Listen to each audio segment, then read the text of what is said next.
que je suis en direct.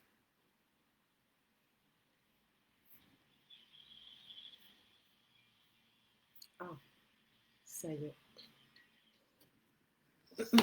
Ça y est, je suis en direct. Euh, alors, bienvenue dans, dans cette 12e édition de Ma RH Bien-Aimée. Désolée pour le retard. Une fois de plus, Facebook a fait des miracles. J'ai mis 20 minutes pour me connecter à la plateforme et pas comme je voulais. Bref, bienvenue dans cette édition de Ma RH Bien-Aimée, ton rendez-vous du vendredi où on parle management, bien-être au travail et RH autrement. Euh, Aujourd'hui, vendredi 19 juin 2020, je vais te parler émotions au travail. En fait, ce sujet m'a été inspiré par une discussion que j'ai eue cette semaine, puisque le week-end dernier, dimanche dernier, j'ai animé une séance découverte de la méta.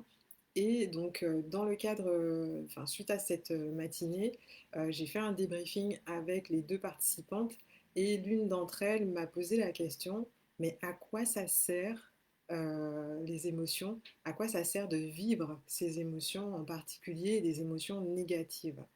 Et du coup, c'est ça qui m'a donné envie de te parler des émotions sur le lieu de travail, parce que, encore plus que dans la vie de tous les jours, dans le contexte professionnel, les émotions sont souvent jugées, considérées comme un manque de maîtrise, un manque de professionnalisme et un signe de faiblesse. Donc du coup, ce dont je vais te parler aujourd'hui, c'est de ce que tu gagnes à vivre tes émotions et à les exprimer, et aussi des bénéfices cachés à ne pas le faire. Parce que, et oui, oui, tu as bien entendu, les bénéfices cachés à ne pas le faire. Parce que si comme tout le monde, en fait, autour de toi, tu as tendance à refouler et à ne pas exprimer tes émotions, en particulier dans un contexte professionnel, c'est que d'une certaine façon, tu en tires un bénéfice. Donc on verra lequel, tu me diras dans la fenêtre de chat si ça te parle et si tu te reconnais dans ce que je vais te décrire. Si on ne se connaît pas, je suis Christelle de Grains Avocat. Pour moi, en fait, la relation humaine est vraiment un des piliers méconnus et souvent sous-estimés de la vie en entreprise et du développement d'une entreprise. C'est pourquoi j'ai décidé d'accompagner les entreprises pour qu'elles se construisent une croissance durable en capitalisant justement sur le facteur humain, en posant des bases saines pour les interactions de travail ou en les revisitant, en les réinventant. J'aide aussi les individus, donc les salariés, les indépendants, les personnes en transition professionnelle, à remettre plaisir, sens et efficacité dans leur vie, dans leur quotidien professionnel. Alors c'est parti. Pour commencer, ce que je veux te dire, alors déjà, si vous m'entendez bien sur Facebook, dites-le moi. J'ai complètement zappé de le dire. Dites-le moi. Mettez-moi un petit pouce. N'hésitez pas aussi à liker la vidéo. Je vais déplacer ça. À liker la vidéo si ça vous parle et à commenter, me dire comment vous recevez ce que je partage et si vous vous reconnaissez dedans. Donc, pour commencer, déjà, une émotion, ça se vit. Qu'est-ce que j'entends par là? Ça veut dire qu'une émotion, elle a une couleur, un goût, une texture. Et oui, oui, je parle bien d'émotion. Donc, une couleur, un goût, une texture qui sont propres, pardon, à chacun d'entre nous. Et donc, accepter de vivre tes émotions, c'est en fait une occasion de plus de mieux te connaître et de savoir identifier tes émotions pour en fait rester vraiment au plus près, rester au contact de la réalité de ce qui se passe pour toi. Ça t'évite par exemple de confondre, comme ça m'est arrivé pendant très longtemps et comme je pense que ça arrive à beaucoup de personnes, de confondre la faim et la soif. Parce que bien souvent, par exemple, alors ce ne sont pas des émotions, mais ce sont des états. Souvent, en fait, on va manger là où tout simplement on avait besoin d'un verre d'eau. D'ailleurs, je vais profiter pour une petite gorgée. La deuxième chose que je voulais te préciser, c'est que l'émotion parle de là où tu en es. Euh, C'est-à-dire qu'elle va dire, donc tu seras dans une situation, en interaction avec quelqu'un, et hop, tu as une émotion qui monte, bah, cette émotion, elle va te dire quel est ton niveau de saturation, par exemple, dans le cadre de cette interaction, ton niveau de désir de faire ou de ne pas faire quelque chose, ou ton besoin de poser une limite. Donc, en fait, ton émotion, elle est une source d'information directe sur ce que tu vis. Donc ne pas écouter ton émotion, ben, quand tu n'écoutes pas tes émotions, ces informations s'accumulent jusqu'à ce que tu finisses par y prêter attention. C'est comme en fait un réservoir qui se remplit jusqu'à passer un seuil d'alerte et on verra ce qui se passe quand tu passes le seuil d'alerte. Je ne sais pas si tu as déjà remarqué enfin, la lourdeur que tu peux ressentir quand tu refuses d'écouter tes émotions ou quand tu les occultes. En tout cas, moi, ce que j'ai remarqué, c'est que j'ai tendance à me sentir encrassée, empêchée, contrainte en fait. C'est là souvent qu'on parle de surcharge émotionnelle. Et du coup, tu as tendance à passer en mode réaction ou surréaction. Euh, C'est-à-dire que vu que tu refuses de l'écouter, ben, ton émotion en face, elle va passer en mode disque rayé. Qu'est-ce que j'entends par un mode disque rayé pour les émotions? C'est que l'émotion, elle est là pour être vécue, pour te traverser en fait. Elle n'est pas là, elle n'est pas faite pour rester avec toi. Et quand tu refuses de l'écouter, ben, tu la gardes avec toi, contrairement à ce que tu crois faire. Et du coup, elle va chercher tous les moyens pour s'évacuer, pour partir et pour se faire entendre. Donc c'est comme si tu lui avais fermé la porte, ben, elle va chercher à passer par la fenêtre. S'il y a une fenêtre, si la fenêtre du premier est fermée, elle va chercher la fenêtre qui est derrière au second. Bref, elle va trouver tous les moyens de te faire l'entendre. C'est comme, je ne sais pas si tu as déjà été par exemple en voiture avec un bébé qui a faim et tu es sur l'autoroute et tu peux pas t'arrêter tout de suite, ben, le bébé va se mettre à hurler et à pleurer de plus en plus fort et ça fait vraiment mal, ça lui fait mal mais ça te fait vraiment mal. Ben, c'est le même principe avec l'émotion. Quand tu refuses de l'écouter et de la laisser s'exprimer, eh ben, elle revient et elle tape de plus en plus fort. Euh, J'aime bien cette image aussi tu sais, par exemple, quand il t'arrive quelque chose de dur ou par exemple une déconvenue et que tu te dis, bah, je tiens bon, je continue d'avancer, je ne me laisse pas abattre. En fait, dans cette posture-là, bah, regarde déjà ce que moi je fais, on est dans la contraction en fait. Et quand tu es dans ce mode-là, euh, ça veut dire que tu ne laisses pas la place, tu ne fais pas de place pour vivre les émotions qui montent. Donc ça peut être par exemple, si t'est arrivé quelque chose de dur ou de difficile à vivre, ça peut être de la colère, de la tristesse, de la déception. Et, euh, et en fait, ça revient à avoir un sac à dos sur les épaules et à le remplir de pierres.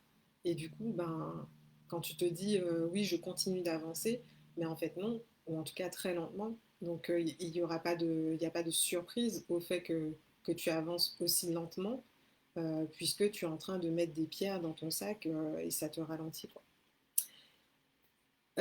Si, je ne sais pas s'il y a du monde avec moi. Mais en tout cas, si tu me rejoins aujourd'hui, donc dans ma RH bien-aimée, on parle émotion au travail. Et en tout cas, on aborde la question de l'intérêt de vivre et d'exprimer les émotions dans le contexte professionnel. Donc n'hésite pas à me dire comment ça te parle et si toi, tu t'autorises à vivre tes émotions et à les exprimer dans tes relations de travail. Donc, Du coup, ce que je viens de te dire, pour moi, ça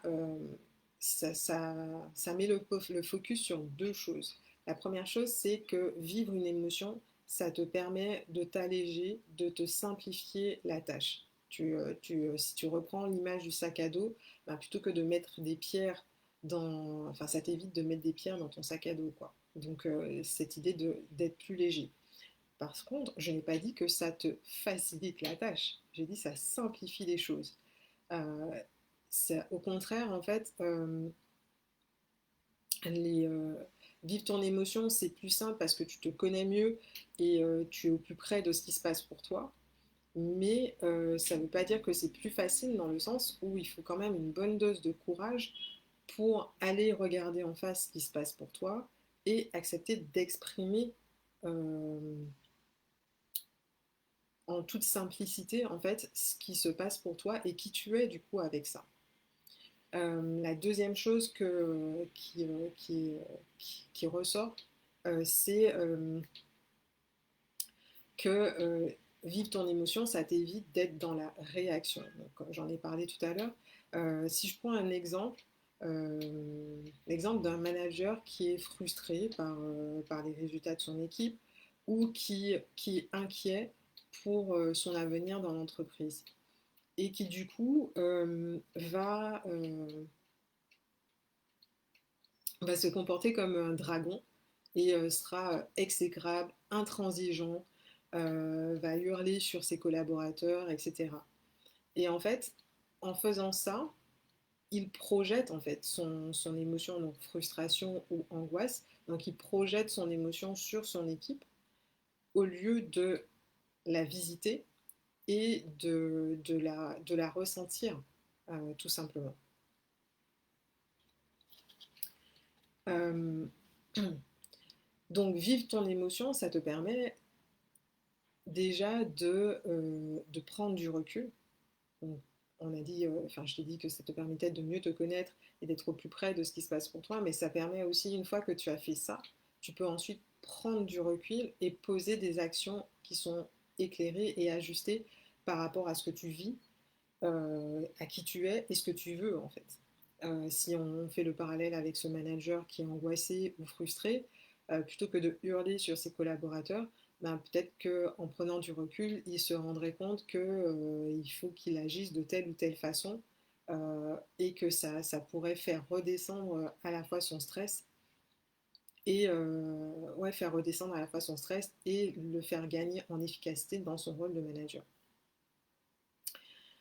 Donc, en introduction, je t'ai parlé des bénéfices cachés au fait de ne pas ressentir tes émotions. Ben là, typiquement, dans cet exemple-là, euh, un des bénéfices cachés au fait de ne pas vivre ton émotion, ça peut être de continuer ou en tout cas de te raconter des histoires sur ce qui se passe, sur la réalité. Ben là, typiquement dans l'exemple que je t'ai donné, le manager, il est en mode l'enfer, c'est les autres. Donc il projette sur son équipe sa frustration ou son angoisse et il se dit pas satisfait des résultats ou du comportement de ses collaborateurs ou enfin voilà, c'est la faute à l'autre, c'est la faute à pas de chance, c'est la faute mais il n'y a pas de regard posé sur soi et encore moins de remise en question, non pas juste pour se flageller, mais juste pour reposer les choses et savoir euh, quelle est ta marge de manœuvre. Parce que connaître ta marge de manœuvre, même si elle est infime, c'est reprendre du pouvoir sur ce qui se passe pour toi et et te retrouver en posture active au lieu d'être en posture passive, par exemple. Euh, une autre chose que je vois dans le fait de se réfugier dans la réaction, c'est que c'est aussi, enfin aussi et surtout selon moi, une façon d'évacuer l'intensité, euh, surtout quand il s'agit d'émotions négatives ou d'émotions que tu n'as pas envie d'avoir. Je te donne un autre exemple.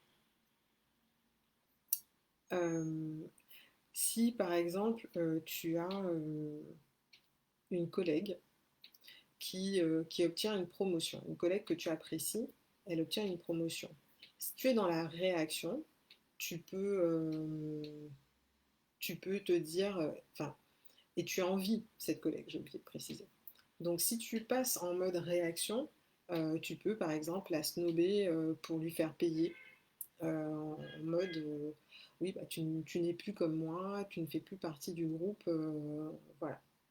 Ou tu peux suggérer qu'elle a dû coucher avec le manager pour obtenir sa promotion. Là, tu es en mode réaction et tu projettes ton émotion sur ta collègue.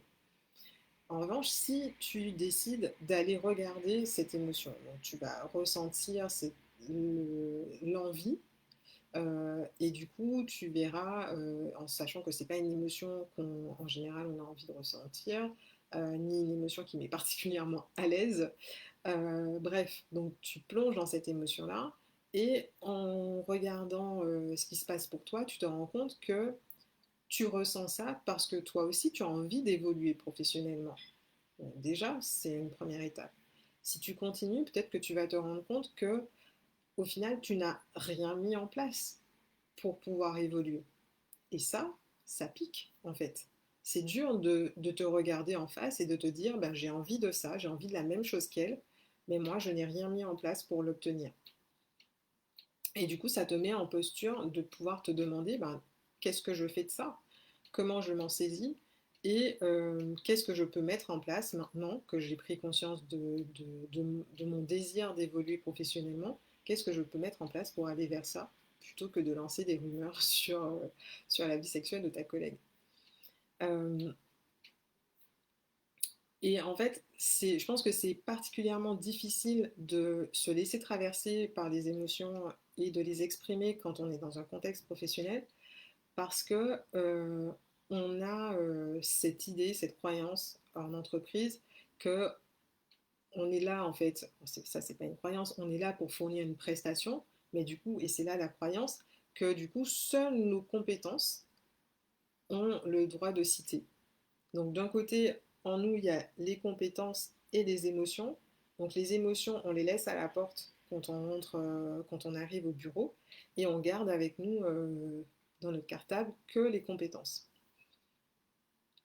Et, euh, et du coup, tu te rends aussi compte que vivre une émotion et se laisser traverser par une émotion, c'est quelque chose, c'est une lecture et une expérience qui est très personnelle, qui est de l'ordre du dialogue interne. Ce qui fait que c'est très facile et on est souvent tenté comment dire, de s'interroger sur la fiabilité de nos émotions et sur l'intérêt de les exprimer dans un contexte professionnel. Bah oui, qu'est-ce que ça va apporter, qu'est-ce que ça va changer en termes professionnels.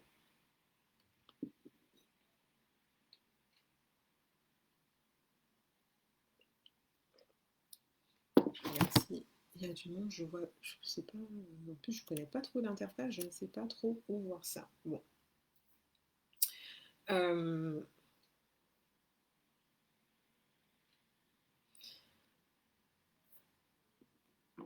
donc oui, quel est l'intérêt, quelle est la fiabilité et quel est l'intérêt du coup d'exprimer ces émotions dans un contexte professionnel. Dans une relation professionnelle, comme je disais tout à l'heure, on a une attente en fait implicite d'être objectif. Personne n'en parle, mais tout le monde attend plus ou moins qu'on se comporte de cette façon-là. C'est comme si nos émotions, nos ressentis devaient être prouvés scientifiquement en fait. Alors oui, les neurosciences œuvrent beaucoup dans ce sens-là, mais j'ai envie de dire, spoiler alerte, on est des êtres humains. Donc, par définition, par nature, chacun de nous est objectif et subjectif. Donc, attendre que on ait une preuve scientifique que l'émotion qu'on ressent est justifiée à l'instant T, euh, c'est attendre en fait que quelqu'un d'extérieur à toi te donne le droit de ressentir ce que tu ressens. Il y a quelque chose de bancal selon moi dans ça. Euh, et d'autant plus en fait que tes émotions, tes ressentis, tes perceptions sont à la base en fait de ce que de ton vécu des situations, y compris en entreprise.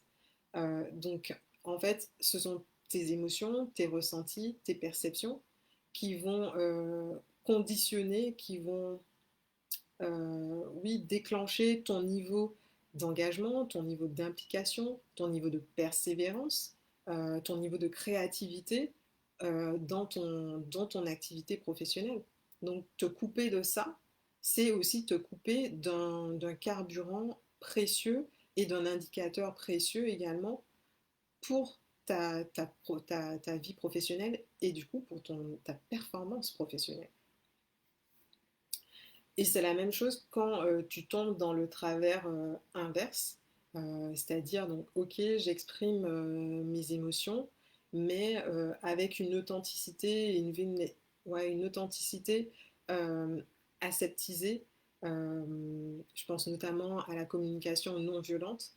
Donc je ne jette pas tout à la poubelle, simplement ce qui me semble important de rappeler en matière de communication non violente, c'est que oui, en fait, c'est super important de reprendre ta responsabilité, de reprendre ton pouvoir individuel dans la relation en exprimant tes émotions. Ce sont tes émotions, donc tu utilises le je, donc ça c'est super important.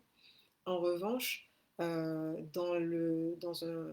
les méthodes de communication non violente, construire les phrases comme il faut, ça demande du temps, ça demande une gymnastique intellectuelle. Et ça, pour moi, c'est une énergie et c'est un focus qui n'est pas placé au bon endroit, en fait. Ça, enfin bref, ça complique l'histoire. Et c'est aussi, je trouve en tout cas souvent, une façon de mettre un drap sur l'intensité de ce qui se joue dans une relation ou dans une situation. Quand je parle d'intensité, attention, il ne faut pas confondre, et je pense que c'est souvent le cas quand on est en interaction, donc ne pas confondre intensité que j'associe à puissance, force, donc tu as des émotions qui sont intenses, donc l'intensité, et la violence, l'agressivité ou même le manque de respect. Ce sont des choses qui n'ont rien à voir. Et souvent, en fait, on fait l'amalgame et quand on exprime quelque chose avec véhémence, avec intensité, bah, on n'a pas trop l'habitude dans le monde aseptisé et en particulier dans le monde professionnel. Et ça vaut pour les émotions, qu'elles soient positives ou négatives d'ailleurs. Et ça m'amène aussi à rappeler autre chose, c'est que on perd souvent de vue que, donc enfin, comment dire, on considère que l'entreprise c'est quelque chose de formel, de cadré, donc tout le monde doit être euh, alors, froid ou dans la maîtrise et le contrôle de ce qui se passe à l'intérieur. Et de toute façon, il ne se passe rien à l'intérieur parce que tu n'es qu'une machine qui vient exécuter une prestation si je force le trait. Donc c'est un peu ce qu'on nous vend de l'entreprise, mais si on prend un peu de recul, si tu prends un pas de recul, l'entreprise n'est ni plus ni moins qu'une communauté d'êtres humains en fait. Une communauté de personnes qui ont fait le choix, en signant un contrat, de mettre en commun leur talent, leur temps, leur énergie au service d'un projet collectif, donc à savoir la mission ou la vision de l'entreprise.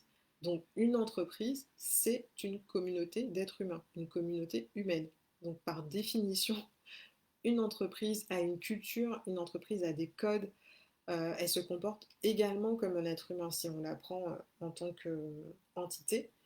Et donc euh, c'est vraiment absurde au fond de faire comme si les émotions n'existaient pas et du coup n'avaient pas leur place dans l'entreprise. Euh, voilà ce que je voulais te partager déjà sur cette question des émotions en entreprise. Je ne sais pas si je suis toute seule. Bon, bref, je regarderai ça après. Euh, Du coup, les trois mots-clés avec lesquels j'aimerais que tu repartes sur ce thème des émotions en entreprise, le premier mot-clé, c'est le temps. Oui, il te faut... alors, quand je dis temps, c'est aussi espace. C'est pas forcément du temps en termes de minutes, mais c'est l'espace pour ça. Donc, te laisser du temps ou de l'espace et créer des moments, des espaces pour vivre tes émotions et prendre du recul par rapport à ces émotions. Donc, ça, pour éviter de plonger dans la réaction, on en a parlé tout à l'heure, pour apprendre aussi à te sonder. Donc ça, c'est intéressant de faire ça. La méta permet effectivement d'apprendre à cette gymnastique pour rester au contact de son corps et de la réalité de ce qui se passe en fait pour soi. Le yoga m'aide aussi beaucoup sur ce sujet-là. Et également, donc, ne pas plonger dans la réaction, apprendre à te sonder, mais aussi prendre du recul, enfin faire cette bascule entre recul et passage à l'action. Et ça, des accompagnements de type coaching, ben, c'est vraiment très intéressant pour ça. Le deuxième mot-clé que je voulais te partager, c'est le mot ouverture. Euh, Ouverture face à tes émotions, mais aussi face à celles des autres. Donc, c'est selon moi intéressant et même super nourrissant pour la relation et pour l'efficacité au travail, oui, l'efficacité au travail, de créer des espaces d'accueil des émotions. On n'est pas au bureau des pleurs parce que tout de suite j'entends déjà le oui, mais c'est pas le bureau des pleurs ou le pays des bisounours. Non, non, effectivement, ça reste professionnel, mais ça peut être juste prendre 5 minutes en début de réunion pour faire un tour de table avec la météo du moment ou un partage de réussite individuelle. Ça permet à la fois de mieux se connaître entre soi et de savoir en fait avec quoi chacun arrive et du coup ce que chacun met à l'instant T dans la relation. Donc ça permet de gagner en fait en efficacité, puisque une fois qu'on a posé ça, ben, on peut avancer. Ça permet aussi et surtout de créer un contexte et de créer une base de confiance et de respect mutuel au sein de, au sein d'un binôme, au sein d'une équipe, bref, dans un collectif.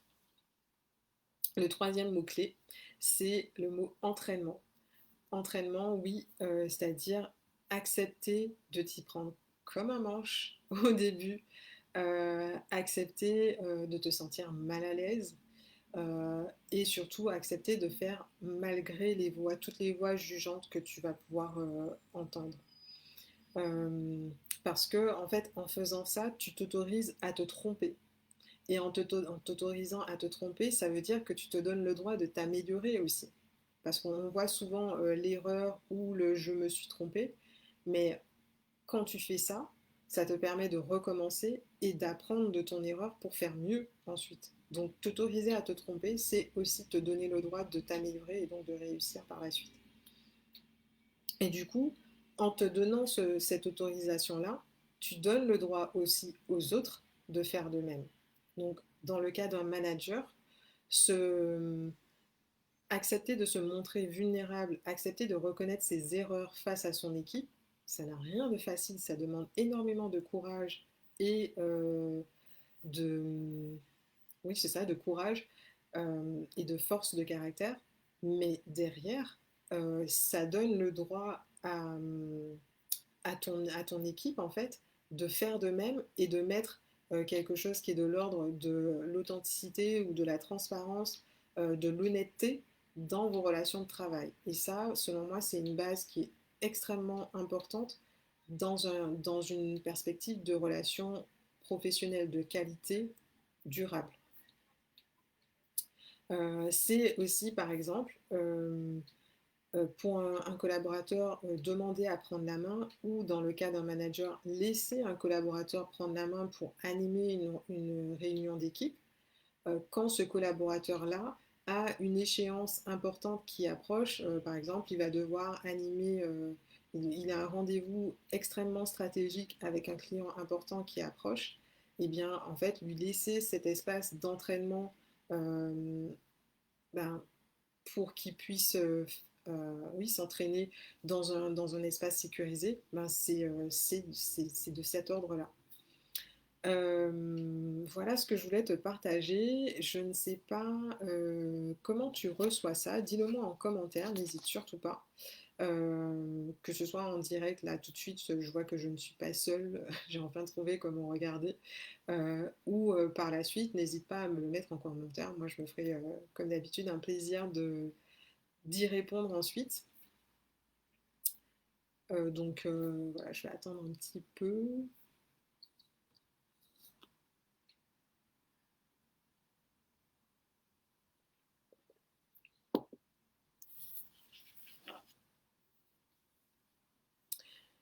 Et si tu as envie d'aller plus loin sur le sujet des émotions et comment apprendre à te laisser traverser par les émotions, selon moi, la méta est un outil qui est vraiment très précieux et percutant pour te reconnecter à qui tu es. Et quand je parle de se reconnecter à qui tu es, c'est à la fois en termes de personnalité, savoir comment tu fonctionnes, mais aussi dans ton rapport à ton corps. C'est vraiment très aidant pour ça. Si tu as envie de réinventer ton style de management ou de réinventer les relations de travail dans ton équipe ou dans ton entreprise, j'ai des ateliers que je suis en train de préparer. Donc bref, si tu es intéressé par ces deux axes de travail, n'hésite pas à me contacter directement, donc soit en MP, soit via mon site internet, donc grainsavocat.com. Je me ferai un plaisir d'échanger avec toi lors d'un entretien diagnostic gratuit et sans engagement. Voilà. Bon, bah, s'il n'y a pas de questions, je vais m'arrêter là. Merci à toi si tu m'as regardé. Dis-moi ce que tu penses et ce que tu retiens de ce live, avec quoi tu repars de ce live. Dis-le moi en commentaire et du coup, je te dis à la semaine prochaine. Ciao!